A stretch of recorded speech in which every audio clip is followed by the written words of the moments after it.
क्या हाल है बच्चों? सेकेंड ईयर केमिस्ट्री वालों, ऑल ओकेज, सब ठीक ठाक है। अल्लाह ताला हिफाजत करें। अच्छा बच्चों, लास्ट टाइम कहाँ तक हो गया था हमारा मामला?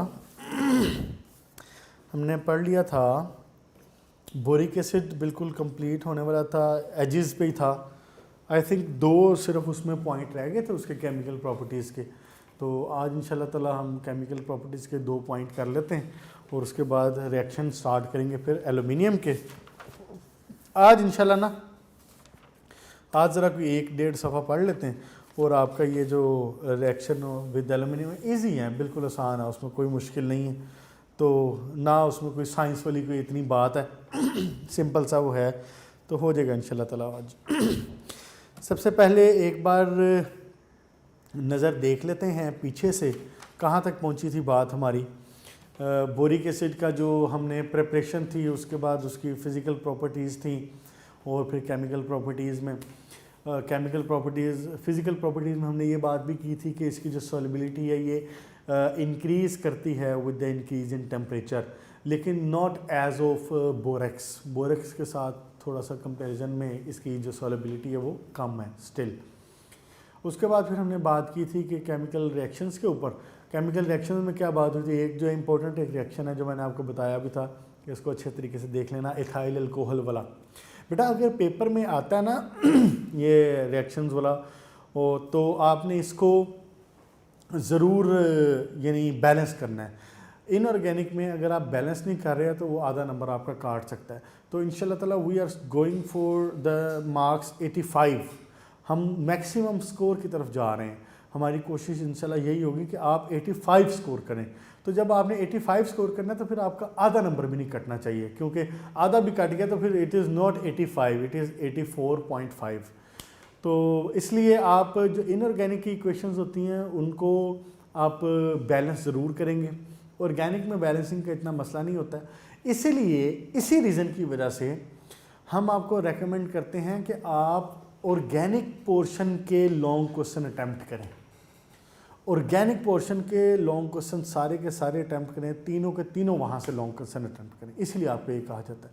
तो इंशाल्लाह ताला जब आप ऑर्गेनिक स्टार्ट करेंगे तो फिर आप देखेंगे भी कि ऑर्गेनिक आसान भी ज़्यादा है और इट्स लाइक अ फ्लू। तो इनऑर्गेनिक में थोड़ा सा आपको रट्टा भी मारना पड़ जाता है, इक्वेशंस थोड़ी सी डिफरेंट हैं। एक ही टाइप में इक्वेशन में रिएक्शन किसी के साथ वो कर रहा होगा, किसी के साथ नहीं कर रहा होगा। जैसे एल्यूमिनियम की ही बात की जाए तो एल्यूमिनियम बाकी एसिड के साथ रिएक्शन कर रहा है लेकिन नाइट्रिक एसिड के साथ रिएक्शन नहीं कर रहा होगा। तो अब जैसे अब फिर एक और बात, जैसे एल्यूमिनियम कंसनट्रेटेड सल्फ्यूरिक एसिड से रिएक्शन करता है लेकिन डाइल्यूट से नहीं करता। तो ये सारी बातें इनऑर्गेनिक में ना अपनी याद रखनी पड़ती हैं, छोटी छोटी चीज़ें। तो बाकी इंशाल्लाह ताला देखेंगे ऑर्गेनिक भी जब आप कंटिन्यू करेंगे तो फिर बाकी मामलात हो जाएंगे वहाँ पे। अच्छा, इसमें आपने और क्या देखा था? आपने रिएक्शन देखा था, फिर एक आपने थर्मल इसका इफेक्ट देखा था, इसका डीकम्पोजिशन का, इसका हीटिंग इफेक्ट देखा था। Up to 100 degree centigrade metaboric acid बन रहा था। अब देखें ना, जहन में जल्दी जल्दी से चीज़ों को लाया करें। जब चीज़ों को रिवाइज कर रहा होता हूँ ना तो कोशिश किया करें कि जहन को तेज़ी से घुमाया करें वहाँ पे उस चीज़ के ऊपर, ताकि आपके जहन को स्विच करना है, तेज़ी से मूव करना है।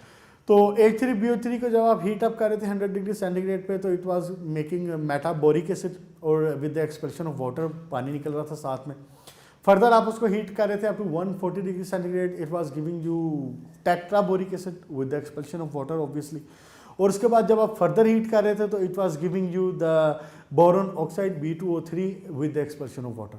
और ये जो आखिरी वाला हीट है ये आपने उसको अप टू रेड हॉट किया था, अच्छा खासा, यानी इतना गर्म किया था कि वो रेड हो गया था। तो उसके बाद फिर एक, हाँ जी बिल्कुल, फिर एक ये बात हो रही थी कि जनाब इसकी जो आयनाइजेशन का है वो क्या हिसाब किताब है। तो उसमें हमारी बात हो गई थी कि जब ये आयनाइज होता है तो 4 हाइड्रोक्सल आपको मिल जाते हैं, यानी कि ये वाला मामला बन गया था। बोरोन, यहाँ भी हाइड्रोक्सल आ गया था, यहाँ भी हाइड्रोक्सल आ गया था, यहाँ भी हाइड्रोक्सल आ गया था, यहाँ भी हाइड्रोक्सल आ गया था इस कॉम्प्लेक्स के ऊपर यूँ, और एक इसने सिर्फ प्रोटॉन दिया था ऐसे। तो इसी को हमने कंबाइन करके यूँ लिख दिया था ऐसे। तो इससे हमें ये बात पता चली थी कि boron is a weak acid, एक वीक एसिड है।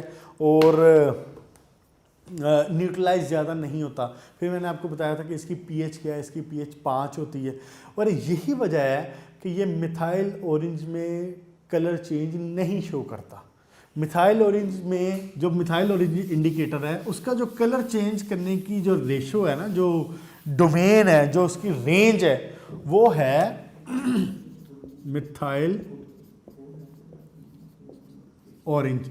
इसकी जो रेंज है ये है 3.1 से लेके कोई 4.4 तक।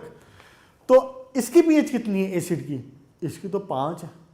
तो ये कैसे चेंज कर सकता है इसमें कलर? फिर ये इसमें कलर चेंज नहीं करता। ये रीज़न है जिसकी वजह से कलर चेंज नहीं करता।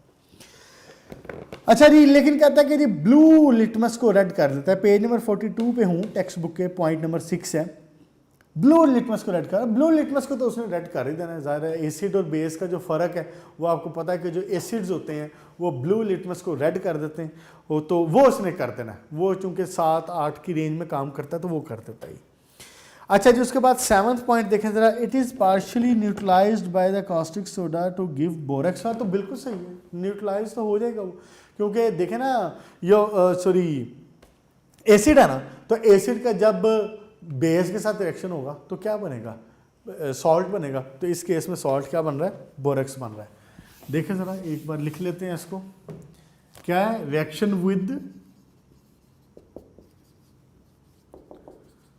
With base. तो जब बेस के साथ रिएक्शन करेगा H3BO3 प्लस सोडियम हाइड्रोक्साइड, तो ये आपको देगा Na2B4O7, जिसको आप कहते हैं बोरेक्स, और सिंपल साथ में वाटर यहाँ से बन गया, और बाकी उसने आपस में रीअरेंजमेंट करके Na2B4O7 बनाता है। इसको बैलेंस कर लें, इधर आ जाएगा 4 और इधर आ जाएगा 2, यहाँ पे 2 आ जाएगा, तो इस केस में ये बैलेंस भी हो जाता है।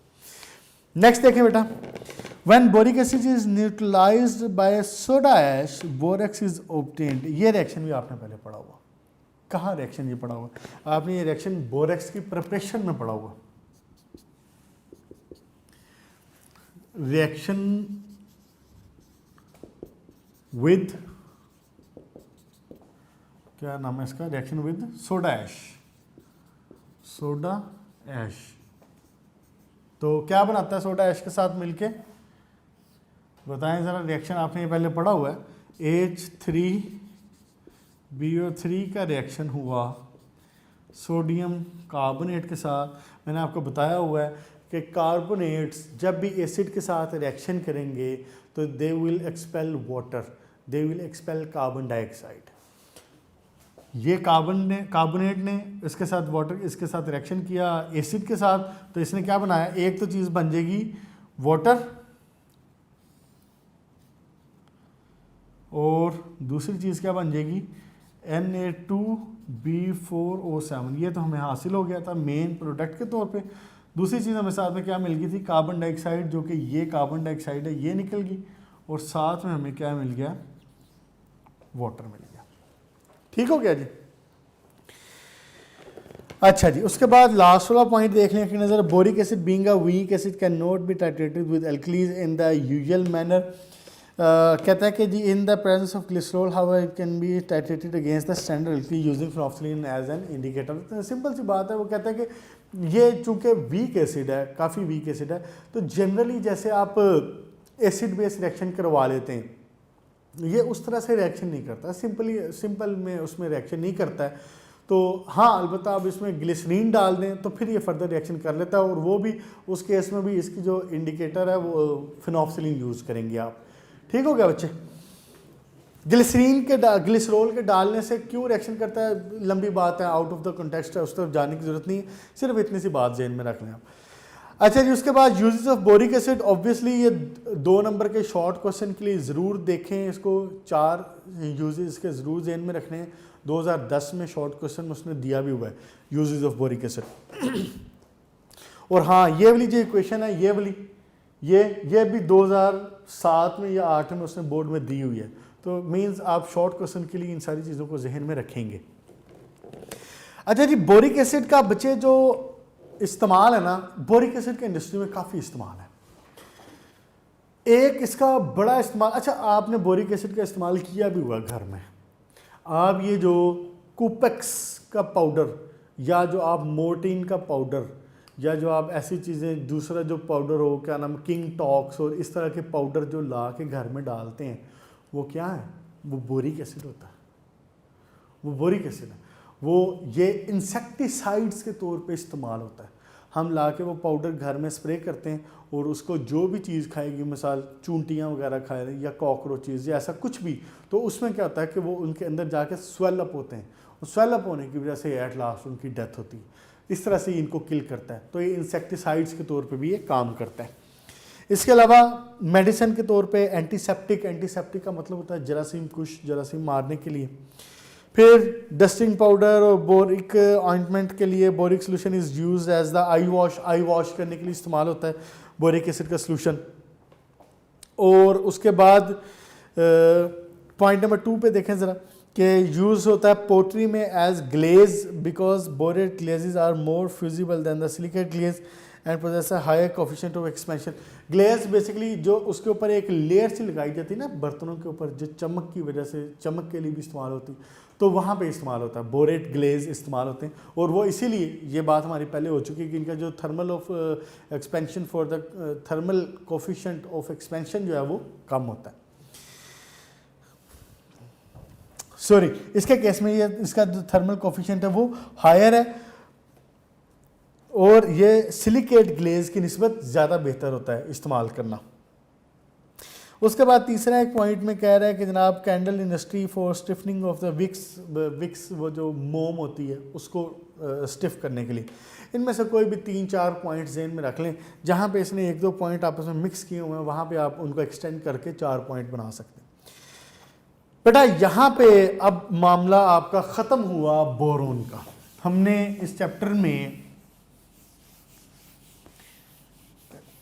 2 ग्रुप्स पढ़ने थे, जिसमें हमने देखना था ग्रुप नंबर 3 और ग्रुप नंबर 4। ग्रुप नंबर 3 में हमने 2 एलिमेंट्स डिस्कस करने थे, बोरोन, एल्यूमिनियम, और बोरोन का मामला यहाँ तक ख़त्म होता है। अब यहाँ से हम स्टार्ट करते हैं एल्यूमिनियम को। एल्यूमिनियम के केस में आपकी बुक में उसने एल्यूमिनियम को कोई ज़्यादा एक्सपैंड नहीं किया हुआ, ज़्यादा स्ट्रक्चर के लिहाज से या इस तरह से नहीं डिस्कस किया हुआ, तो हम भी नहीं करते, ज़रूरत नहीं है हमें कोई ऐसी ख़ास उसमें। उसने उसको डायरेक्टली एल्यूमिनियम के रिएक्शन स्टार्ट किए, तो हम भी एल्यूमिनियम के रिएक्शंस पे आ जाते हैं। और ये शॉर्ट क्वेश्चन के तौर पे पूछ भी लेता है, आए भी हूँ, साथ मार्क करवा देता हूँ आपको। अच्छा जी, रिएक्शन में जब बात करते हैं ना एल्यूमिनियम के, तो 3 तरह की रिएक्शन शो करते हैं जहाँ पे जो आपके कोर्स में, एक एयर के साथ उसका रिएक्शन, फिर नॉन मेटल के साथ रिएक्शन, फिर एसिड्स के साथ रिएक्शन और अल्कलीज के साथ रिएक्शन। ये 3 रिएक्शन आपने डिस्कस करने हैं। क्या? एक रिएक्शन विद एयर, दूसरा रिएक्शन विद नॉन मेटल्स, और तीसरा एसिड्स और अल्कलीज के साथ। सॉरी, सबसे पहले जब बात करते हैं ना एयर के साथ रिएक्शन की, तो एयर के साथ रिएक्शन में आपको ये बात पता है कि एल्यूमिनियम बेसिकली ओवरऑल एक लेस रिएक्टिव मेटल है। एल्यूमिनियम रिएक्शन नहीं करता, इजीली रिएक्शन नहीं करता, बहुत कोई रिएक्टिव मेटल नहीं है। Aluminium is a less reactive metal, less reactive metal है। इसी चीज का तो फिर हमें फायदा है। देखिए ना, एक बात कि इजीली ऑक्सीडेशन नहीं होगी। जब किसी चीज की ऑक्सीडेशन इजीली हो जाए, इट मींस के that thing is being corroded. यहां पे अब एक और वर्ड आ गया, आपने फर्स्ट ईयर में वैसे पढ़ा भी हुआ, क्रोजन क्या होती है। क्रोजन क्या हो रही होती? डिके ऑफ मेटल, मेटल का डिस्ट्रॉय होना, मेटल का तबाह होना। और मेटल के डिस्ट्रॉय होने का क्या तरीका हो सकता है कि उसकी ऑक्सीडेशन करवा दी जाए। उसके जो इलेक्ट्रॉन है वो वहां से लूज करवा दिए जाए, उसमें ऑक्सीजन ऐड अप करवा दी जाए।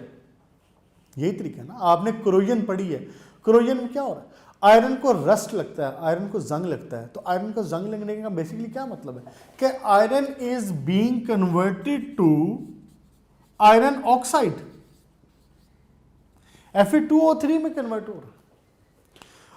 लोहा है, अगर आपने उसके ऊपर कहीं पे पेंट नहीं किया हुआ, अगर उसको एक मुनासिब मुवाफिक इन्वायरमेंट मिलता है, अब यहाँ पे जब मैं बात करता हूँ मुवाफिक इन्वायरमेंट की, सूटेबल इन्वायरमेंट की, तो इसका क्या मतलब है कि थोड़ा सा मॉइस्चर हो, हवा में थोड़ा सा मॉइस्चर मौजूद हो, उसके ऊपर पेंट ना हुआ, उसके ऊपर वार्निश ना हुआ हो, उसके ऊपर कोई लेयर ना हुई हो। तो जब ऐसे होता है तो क्या होता है कि आयरन ऑक्सीजन के साथ रिएक्शन करके Fe2O3 में कन्वर्ट हो जाता है।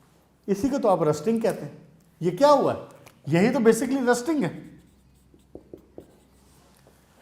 यही तो रस्टिंग है।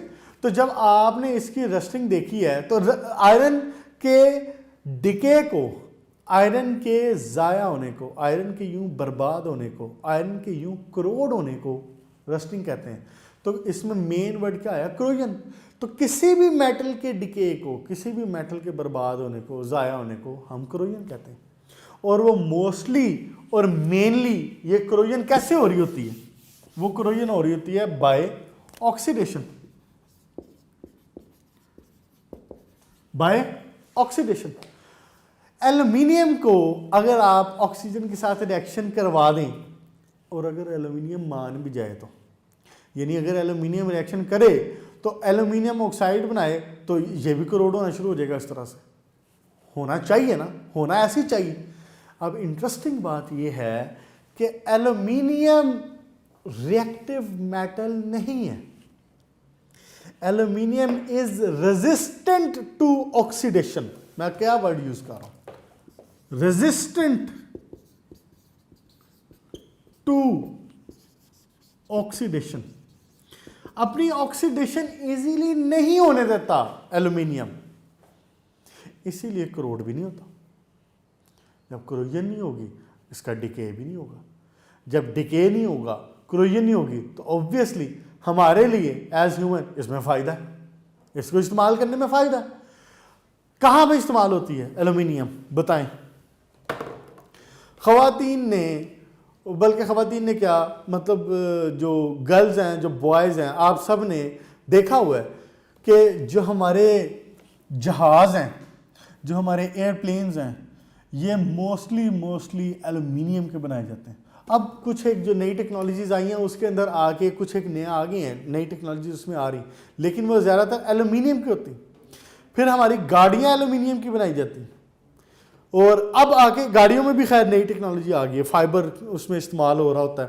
क्यों? क्योंकि वो लाइट वेट है, उससे भी ज़्यादा लाइट वेट है, और वो देता है स्ट्रेंथ उसकी ज़्यादा होती है। तो इसलिए ऑब्वियसली जैसे जैसे इंसान तरक्की करता है चीज़ें नहीं आ रही हैं, लेकिन एल्यूमिनियम इस्तेमाल होता रहा बहुत अरसा। इस एल्यूमिनियम अभी भी इस्तेमाल हो रहा है बहुत सारी जगहों पे। तो क्यों इस्तेमाल हो रहा है? वो इसलिए इस्तेमाल हो रहा है कि ये नहीं होगा कि आपको जनाब गाड़ी बाहर खड़ी रहेगी तो सुबह उठा तो आपने देखा कि जनाब गाड़ी को जंग लगा हुआ सारा। किसी एक जगह पे पोर्शन पे जंग लगता है, लेकिन वो वहाँ पे जंग लगता होगा जहाँ पे लोहा इस्तेमाल हुआ है। एल्यूमिनियम क्रोजन नहीं लेता, एल्यूमिनियम की क्रोजन नहीं होती।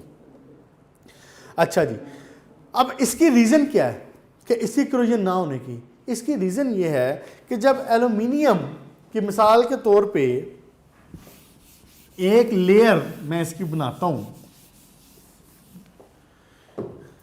लेट्स से ये एल्यूमिनियम की एक शीट है, ये एल्यूमिनियम की एक शीट है। जब एल्यूमिनियम की शीट ऑक्सीजन के साथ इन कांटेक्ट आएगी तो क्या बनाएगा? It will make aluminium plus oxygen, it will make Al2O3। Al2O3 बन गया।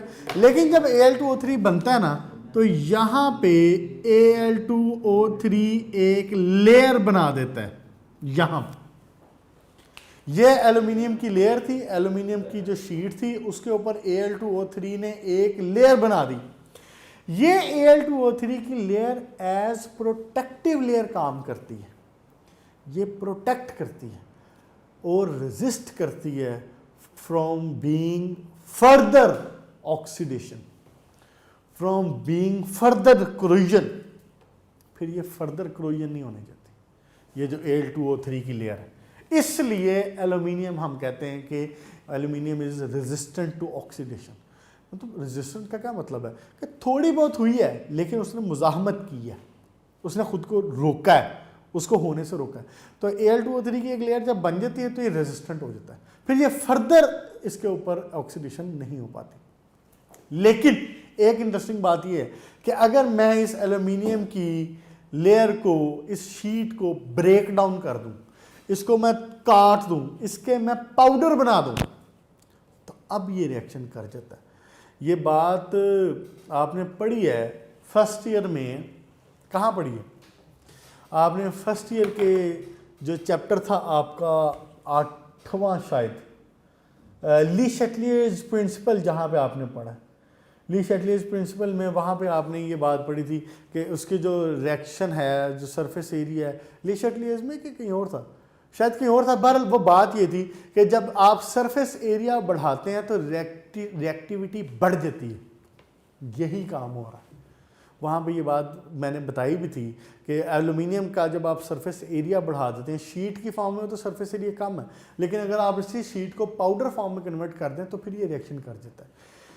तो बहरहाल रिएक्शन ये किस सूरत में करता है कि आप इसको पाउडर बना दें और इसको 800 डिग्री सेंटीग्रेड तक हीट अप करें।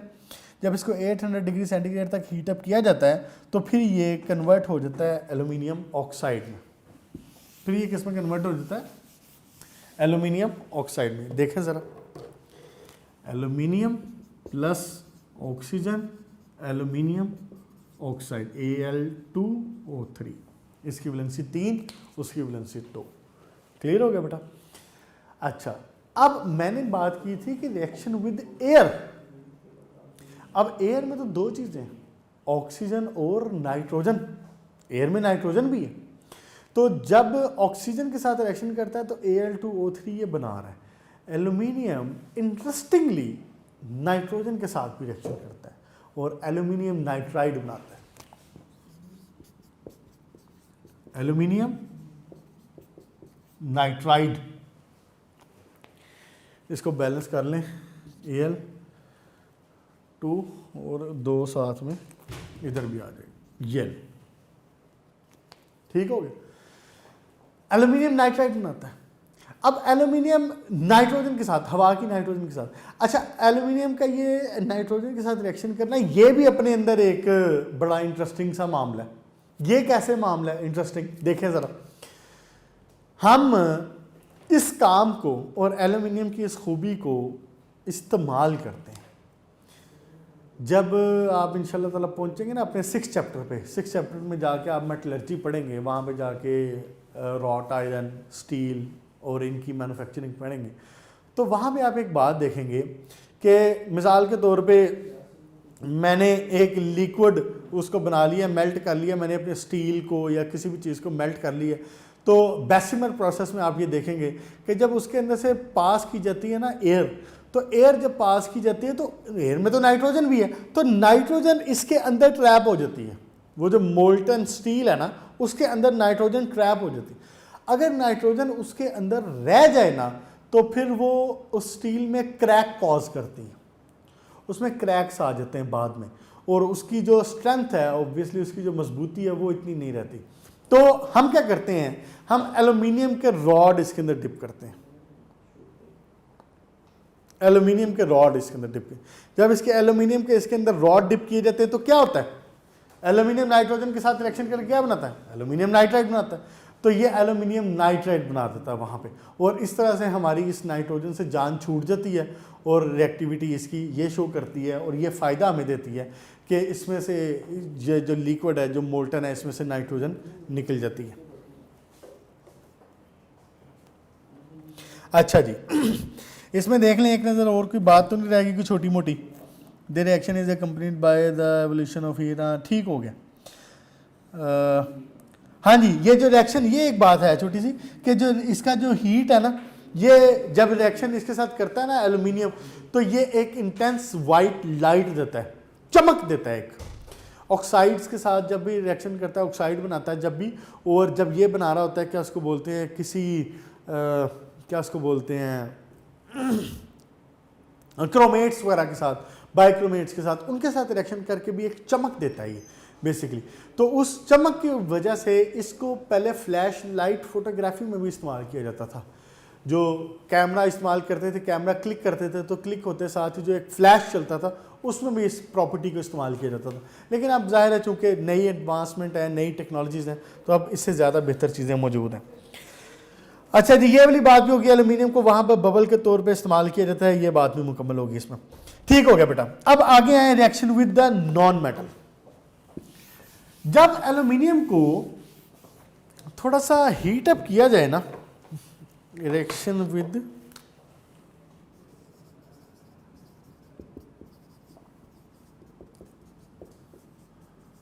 Non metal. अब नॉन मेटल में कौन कौन है? नॉन मेटल में ये सारे क्लोराइड हो गए, ब्रोमाइड हो गए, बाकी हाइड्राइड हो गए, हाइड्रोजन वगैरह के साथ हो गए रिएक्शन। तो यही रिएक्शन इसमें आ जाएंगे, इसमें नॉन मेटल के साथ रिएक्शन में। तो क्या किया जाए, जब एल्यूमिनियम को थोड़ा हीट किया जाए और फिर उसके साथ रिएक्शन करवाया जाए हाइड्रोजन, सल्फर, नाइट्रोजन, फास्फोरस वगैरह के साथ, कार्बन के साथ, तो रिएक्शन करता भी है और उसमें से हीट भी इवॉल्व होती है। सिंपल सी दो इक्वेशन है। एल्यूमिनियम का रिएक्शन क्लोरीन के साथ होना, क्लोरीन के साथ ये बना देगा AlCl3, बैलेंस इसको कर लें, AlCl3 यहाँ पे अगर इसको 2 लगा दूँ इसके साथ, 2 इसके साथ लगा दूँ तो एल्यूमिनियम को बैलेंस करने के लिए 2 इसके साथ और 3 इसके साथ आ जाए, एल्यूमिनियम ट्राइक्लोराइड बन, एल्यूमिनियम क्लोराइड बेसिकली। तो इसी तरह एल्यूमिनियम हाइड्रोजन के साथ भी रिएक्शन करता है, एल्यूमिनियम हाइड्रोजन के साथ रिएक्शन करके एल्यूमिनियम हाइड्राइड बनाता है। इसकी भी बैलेंसिंग ऐसी हो जाएगी, 3 के साथ 3 इधर आ जाएगा और 6 हो गया, 6 इधर 2 और 2 ये। ठीक हो गया जी। बस ये एक रिएक्शन है, 2 सिंपल से, ये भी ज़हन में रख लें।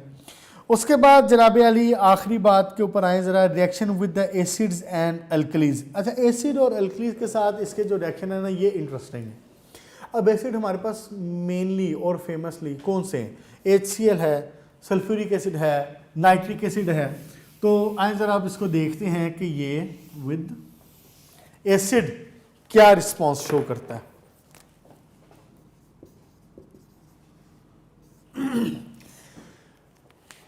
ये जो है ना एसिड HCl, चाहे वो हो एसिड डाइल्यूट चाहे हो कंसंट्रेटेड, एल्यूमिनियम हैप्पीली उसके साथ रिएक्शन करता है और एल्यूमिनियम क्लोराइड बनाता है।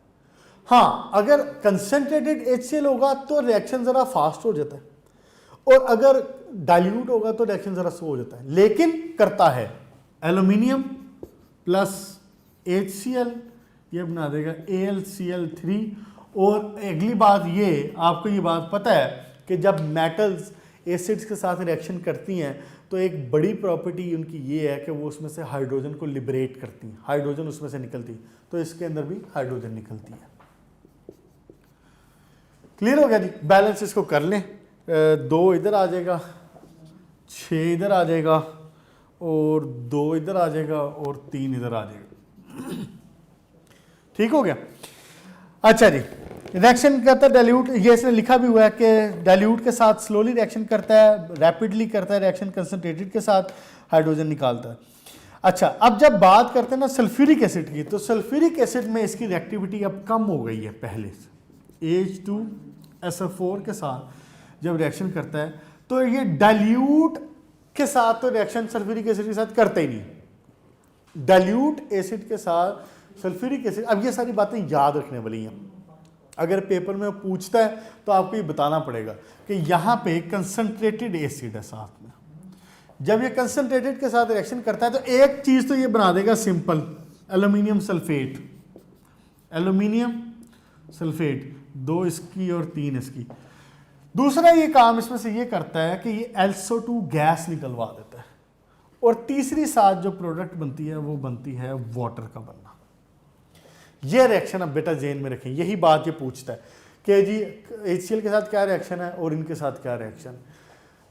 एल्यूमिनियम क्लोराइड सिंपल डाइल्यूट हो क्या नाम है कंसनट्रेटेड हो, HCl के साथ रिएक्शन करता है। सल्फ्यूरिक एसिड के केस में सिर्फ कंसनट्रेटेड के साथ करता है, डाइल्यूट के साथ नहीं करता। अब इंटरेस्टिंगली जब इसको HNO3 के साथ रिएक्शन करवाया जाए तो ये रिएक्शन नहीं करता, नाइट्रिक एसिड के साथ ये रिएक्शन नहीं करता। इसकी रीज़न कोई बहुत ज़्यादा नोन नहीं है कि नाइट्रिक एसिड के साथ रिएक्शन नहीं करता, लेकिन ये है कि मुमकिन है कि इसके ऊपर जो कोई प्रोटेक्टिव लेयर बन जाया करती है एल्यूमिनियम ऑक्साइड की, उस लेयर की वजह से शायद कोई फर्दर इसकी रिएक्शन नहीं होता, लेकिन बहरहाल ये रीज़न कोई ऐसी नोन नहीं। अब इसकी इसी प्रॉपर्टी की वजह से हम क्या करते हैं कि जो नाइट्रिक एसिड को अगर कैरी करना हो, एक जगह से दूसरी जगह पे ट्रांसपोर्ट करना हो, तो नाइट्रिक एसिड को फिर इसमें डाल के किया जाता है। जो कंटेनर होता है आपका वो एल्यूमिनियम का कंटेनर होता है ताकि वो उसके साथ रिएक्शन ना करे। अच्छा जी बेटा, उसके बाद लास्ट में देखें जरा, लास्ट में कहता है कि जी अल्कलीज के साथ कैसे रिएक्शन करता है, चाहे वो सोडियम हाइड्रोक्साइड है चाहे वो पोटाशियम हाइड्रोक्साइड है, उसके साथ कैसे रिएक्शन कर रहा है। उसके साथ सोडियम एल्यूमिनियम और हाइड्रेट बना रहा है, उसका हाइड्रोक्साइड सॉरी, सोडियम एल्यूमिनियम का हाइड्रोक्साइड NaOH के साथ अगर रिएक्शन करवाया जाए एल्यूमिनियम का, तो सॉल्यूशन में वाटर की मौजूदगी में ये बनाता है NaAlOH होल ट्वाइस सॉरी 4, और साथ में इसमें से लिबरेट करता है हाइड्रोजन को। बैलेंस इसको कर लें, 2 इधर 2 इसके साथ और 6 2 और उसके बाद जनाबे अली 3। ठीक हो गया। एल्यूमिनियम हाइड्रोक्साइड बनाता है लेकिन उसके अंदर साथ में सोडियम अटैच है।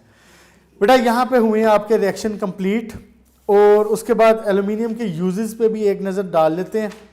ये यूजेस भी बोर्ड में उसने पूछे हुए हैं शॉर्ट क्वेश्चन के तौर पे, ढेर सारे यूजेस लिखे हुए हैं, इसको पढ़ लीजिएगा, जो इसमें से आसान लगते हैं वो कर लें, कोई मसले वाली बात नहीं है। जब वो जनरल एक क्वेश्चन देता है कि ये एल्यूमिनियम के यूजेस लिखे हैं, तो आपने 2 नंबर के शॉर्ट क्वेश्चन में 4 यूजेस कम से कम लिखने, तो इसमें से कोई भी हो सकता है। जनरल मैं आपको एक ब्रीफ डिस्कशन इसमें बता देता हूँ कि वो क्या है कि एल्यूमिनियम एक लाइटर है मेटल है, वेट इसका कम होता है, आयरन की निस्बत करीब 3 गुना ये हल्की है।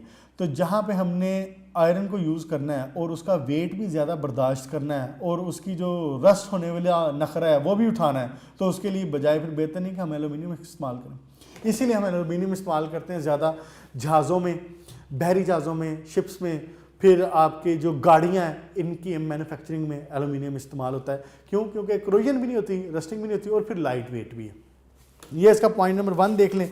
उसके बाद फिर और क्या बात है इसमें कि हीट और इलेक्ट्रिसिटी का बड़ा अच्छा कंडक्टर है, बिल्कुल सही है। फिर रिफ्लेक्टर है रेडिएंट एनर्जी का। रेडिएंट एनर्जी मतलब रेडिएंट एनर्जी यानी ये जो रेडिएशंस की एनर्जी है, जो लाइट की वजह से रेडिएशंस की एनर्जी है, इसको बोलते हैं। अच्छा जी, और इसीलिए इंसुलेशन के लिए इस्तेमाल होता है। आप बिल्डिंग की छत के ऊपर अगर आप लगा देते हैं इसको, तो ऑब्वियसली जो धूप आ रही है, जो उसकी सनशाइन आ रही है, चमक आ रही है, वो इसको रिफ्लेक्ट बैक करेगी और आपकी जो बिल्डिंग है वो ठंडी रहेगी निस्बतन। अच्छा जी, फिर रडार्स को जैम करने के लिए भी इस्तेमाल होती है इसी तरह से। फिर इसकी प्रॉपर्टी नॉन मैग्नेटिक भी है ये, और नेविगेशनल इक्विपमेंट में इस्तेमाल होता है इस वजह से। फिर रिड्यूसिंग एजेंट के तौर पे काम होता है, केमिकल इंडस्ट्री में, स्टील में बहुत इसका इस्तेमाल है। उसी तरह नॉन टॉक्सिक है। फूड के कैन आपके बनते हैं, इसके बेवरेजेस के कैन इसी तरह के बनते हैं। आपने देखा होगा वो जो घी के कनस्तर हो गए, 20 किलो वाला जो बड़ा घी का कनस्तर होता है वो हो गया। फिर जैसे पाइनएप्पल वगैरह के कैन्स होते हैं, फिर आपने ये रेड बुल वगैरह हो गई या रानी का जूस हो गए, इस तरह के जो कैन इस्तेमाल होते हैं सारे, वो कैन सारे एल्यूमिनियम की हो रहे होते हैं। वो इसीलिए कि वो रस्ट भी नहीं करेंगे, वेट भी हल्का है और नॉन टॉक्सिक भी है। अच्छा, एलॉयज भी इसके बनाए जा सकते हैं, निकल, कॉपर, मैग्नीशियम वगैरह के साथ इसको मिक्सअप करके इसके एलॉय बना लेते हैं। फिर कुकिंग यूटेंसिल्स में इसका बड़ा इस्तेमाल है, बिल्कुल एल्यूमिनियम के बर्तन होते हैं। फिर विंडोज़ फ्रेम, किचन फॉयल, उसके बाद पेट्रोल और मिल्क स्टोरेज टैंक्स वगैरह के लिए इस्तेमाल होता है। उसमें हीट को रिफ्लेक्ट भी कर सकता है और उनको ज़्यादा हीट अप होने से ओबियसली फिर रोकता भी है। बेटा यहाँ पे हुई इसकी यूजेस की बात कंप्लीट। इसमें से जो आसान लगते हैं, जो ठीक लगते हैं, जो इजी हैं आपके लिए, वो इस्तेमाल करें, उनको जहन में रखें। तो यहाँ पे मामला हुआ एल्यूमिनियम का कंप्लीट। आज हमने पढ़ा है 2 इक्वेशन उसकी बाकी थी बोरिक एसिड वाली, वो देख ली हैं, और फिर एल्यूमिनियम के सिंपल से 3-4 रिएक्शन है, इसको रिएक्शंस के तौर पे याद रखिएगा। साथ में बैलेंसिंग ज़रूर साथ में याद कर लें इसके। तो बेटा यहाँ पे हुआ अब आपका जो ग्रुप नंबर 3 था ये कंप्लीट। इंशाल्लाह नेक्स्ट लेक्चर में जब मुलाकात होगी तो हम ग्रुप नंबर 4 को स्टार्ट करेंगे, carbon, silicon, germanium, tin, lead, उसके ऊपर पूरी बात होगी।